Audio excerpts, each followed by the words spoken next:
Hello दोस्तों, स्वागत है आपका हमारे यूट्यूब चैनल में। आज हम बात करेंगे उत्तराखंड प्राथमिक शिक्षक भर्ती के बारे में। तो सुप्रीम कोर्ट के ऑर्डर आने के बाद आपकी जो गतिमान शिक्षक भर्ती है 2648 पदों की, उसकी जो काउंसलिंग होगी, अब वो काउंसलिंग एक ही दिन की जाएगी। इससे फ़ायदा ये होगा कि जो आपकी वेटिंग बार बार आती थी वो अब नहीं आएगी, क्योंकि इससे पहले जो काउंसलिंग प्रक्रिया हुई थी 2648 पदों की, आपने देखा होगा, तो उसमें काफ़ी 9-10 वेटिंगें आ चुकी थी और वेटिंग पे वेटिंग आ रही थी, क्योंकि एक से अधिक अभ्यर्थियों के द्वारा अनेक जिलों में फॉर्म भरे गए थे, इसलिए यहाँ पे फॉर्म, इसलिए जो वेटिंग है वो बार बार आ रही थी। लेकिन अब ऐसा नहीं होगा, सबकी काउंसलिंग एक ही साथ यहाँ पे स्टेट स्तर पे की जाएगी और जो जिलेवार मेरिट व्यवस्था है उसको अब बंद कर दिया गया है। तो इसमें शिक्षा मंत्री का यहाँ पे बयान जारी किया गया है, इसमें क्या कहा गया है आगे वीडियो में बात करेंगे। तो यहाँ पे आप देख सकते हैं बेसिक शिक्षक भर्ती को काउंसलिंग के लिए एक ही दिन। इसमें कहा गया है कि बेसिक शिक्षकों की भर्ती में अब से काउंसलिंग एक ही साथ एक ही दिन कराई जाएगी।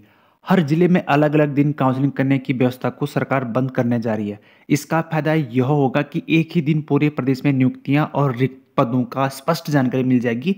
साथ ही प्रदेश में एक से ज़्यादा जिलों में भर्ती के लिए आवेदन करना बहुत मुश्किल हो जाएगा अभ्यर्थियों के लिए। और एक से बार अधिक सैकड़ा अभ्यर्थी 8 से 9 जिलों में यहाँ पे आवेदन कर देते हैं। इससे काफ़ी अभ्यर्थी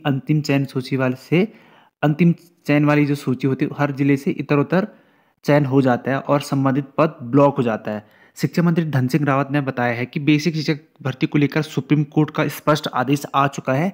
आदेश की कॉपी प्राप्त होते ही भर्ती प्रक्रिया को शुरू कर दिया जाएगा। सरकार बेसिक शिक्षक भर्ती की काउंसलिंग एक ही दिन एक ही साथ कराना चाहती है।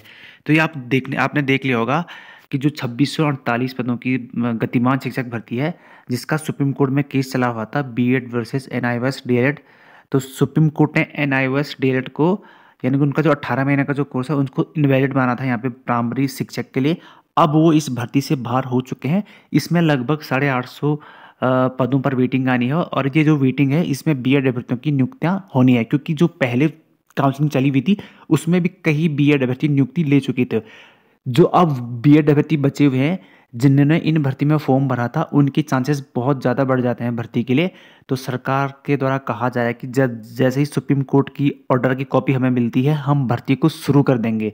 तो अब आपकी जो काउंसलिंग होगी वो स्टेट स्तर पर की जाएगी, यानी कि जो पहले ब्लॉक स्तर पे होती थी उसको अब सरकार बंद कर दिया गया है और स्टेट लेवल पर आपकी काउंसलिंग होगी।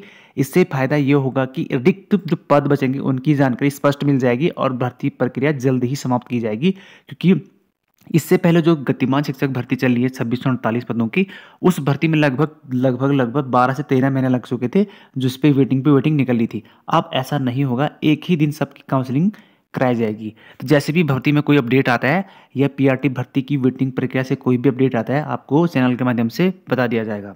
धन्यवाद।